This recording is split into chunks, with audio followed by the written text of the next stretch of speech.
Hello everybody and welcome back to the Fantasy Football Fix YouTube channel. My name's FPL Phillips and today I'm going to be taking you through another one of my team selection videos, this time ahead of Game Week 11.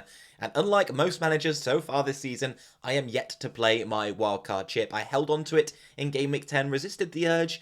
I have to say, I think it went quite a lot better than I expected, but it does present me with a few dilemmas still in my team. Despite using 2 free transfers last week, I only have the 1 this week and still a lot of issues to solve. So we'll get into things, thinking about when I'm going to use the wildcard as well. I'm going to try and hold it for as long as possible. But without any further ado, let's just jump into things and see how my team is looking for this game week.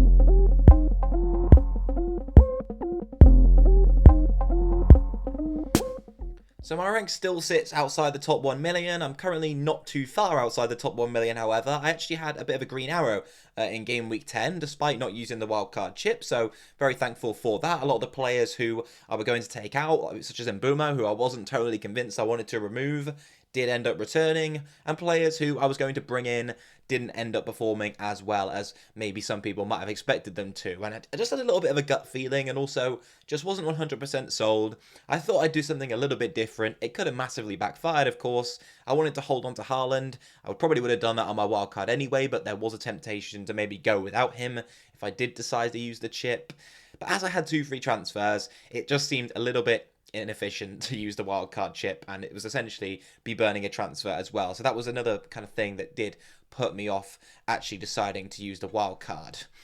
We'll talk about my team then and how things are looking having not used a wildcard chip. And in goal, despite having a tough fixture in Game Week 10 and kind of just braving that and moving forward, luckily Areola didn't keep a clean sheet, or any keeper that I would have got didn't really keep a clean sheet. So I've managed to hold on to Johnston, who I am still quite happy keeping as my goalkeeper.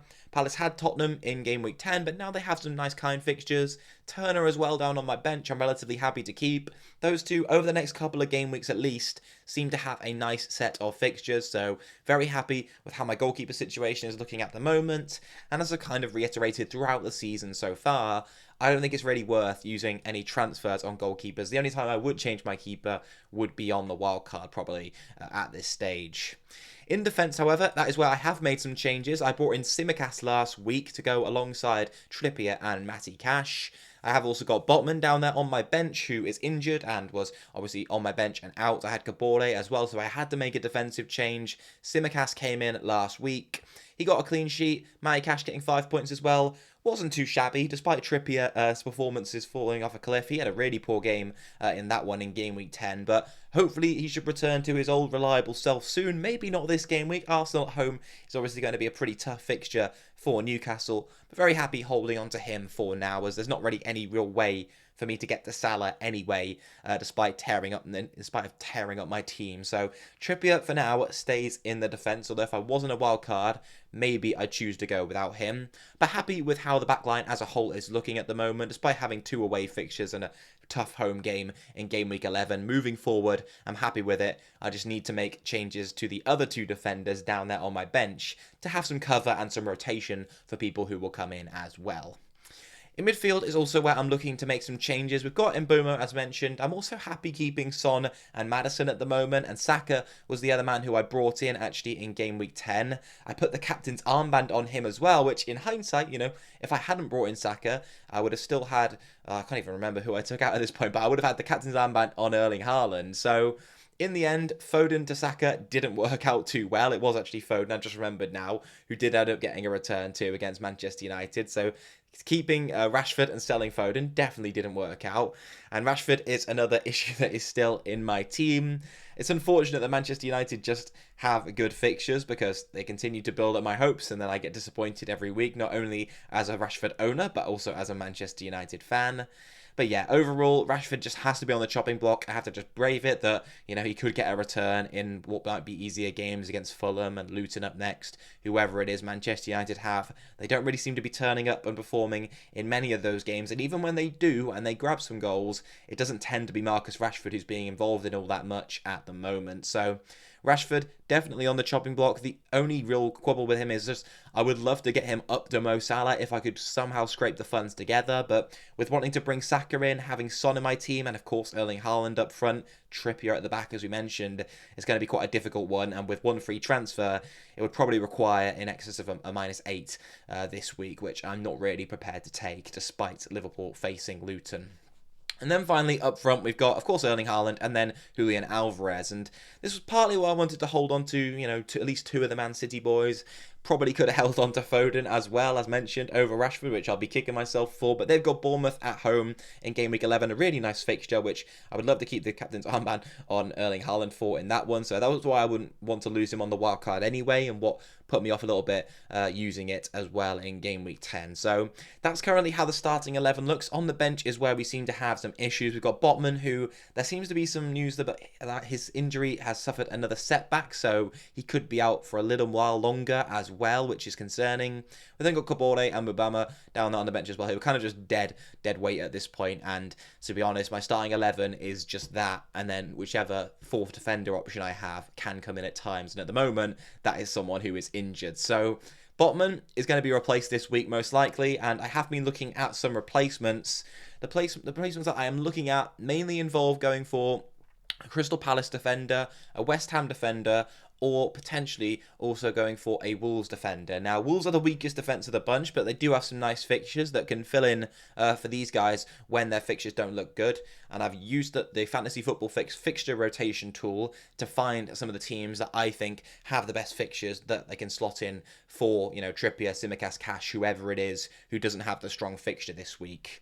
And now I do already have a Crystal Palace defensive asset, so it would be a double up with Johnston if I were to go with, I could go Anderson or I could go Guehi. Most likely would go Guehi just to save the funds, despite Anderson having the slightly better underlying data, which I found using the OptaStats tool and looked at using that. If you want to check it out for yourself, link is down below in the description as always.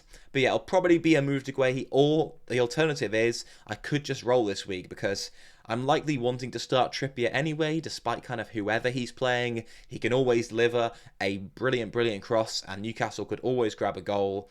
And, I could definitely see that happening in that game, a home game for Newcastle, where I could definitely see them scoring. And Callum Wilson has been in some pretty good form, grabbing 2 goals in the last game. So, Trippier crossing it into Callum Wilson, I wouldn't write that off, and I wouldn't say that that's a certain game where I would want to bench Trippier. And if I brought in Guehi, then I'd be 100% confident in benching Trippier for him. I think if it was a different Newcastle defender like Dan Burn or someone, then yeah, of course. But when it's Kieran Trippier, it is a different story, and there's more of a temptation to maybe even roll the transfer or use it elsewhere in my side, maybe even in midfield, where Marcus Rashford would likely be the one on the chopping block, and Mbeumo will probably get one more week for that game against West Ham. And he has been continuing to kind of get returns in the last 2 weeks. He's delivered me some good points, so I think maybe I'll just pay truth to that loyalty, even if maybe the weeks prior were indicating that I should be selling him. So Mbeumo's going to stay for now, just because he's probably the less I don't even know how to put it. He's not the biggest problem in my team right now, is basically what I'm trying to say. I forgot English there. But yeah, that is how my team is looking, and my thoughts on transfers. Most likely a defensive transfer, but if not, then I'd say maybe I might even roll this game week, which could be a stupid decision. Let me know what you guys would do with the one free transfer, and would you roll it over into game week 12? The captaincy for me, obviously, this week is going to be on Erling Haaland, but if you've got Salah, who should you go for?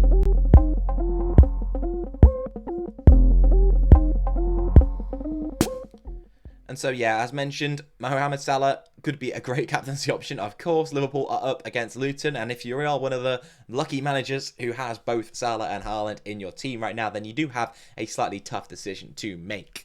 Predicted points, however, seem to go overwhelmingly in favour of the Norwegian 9.4 for him compared to Mo Salah's 7.9. And the home fixture, of course, does lend itself nicely to Manchester City performing well as well. In terms of the defence, however, Luton do seem to have the weaker back line. That being said, Liverpool are the ones on the road, and Bournemouth are the ones on the road in the opposite fixture. So, as sense, you can check whether the home and away defensive data changes on the OptaStats tool for yourself if you'd like to, but it does slightly tend itself to Bournemouth being a weaker defence. But, Bournemouth aren't being seen as an easy pushover team this season, and it is, nice to see, I suppose, from a Haaland captaincy point of view, that their defensive data doesn't overly look very strong, despite them being a pretty good team so far this season. They have been scoring goals, etc., and they have put teams to their paces, but they still do have a weak defence that is not too far off the data of Luton.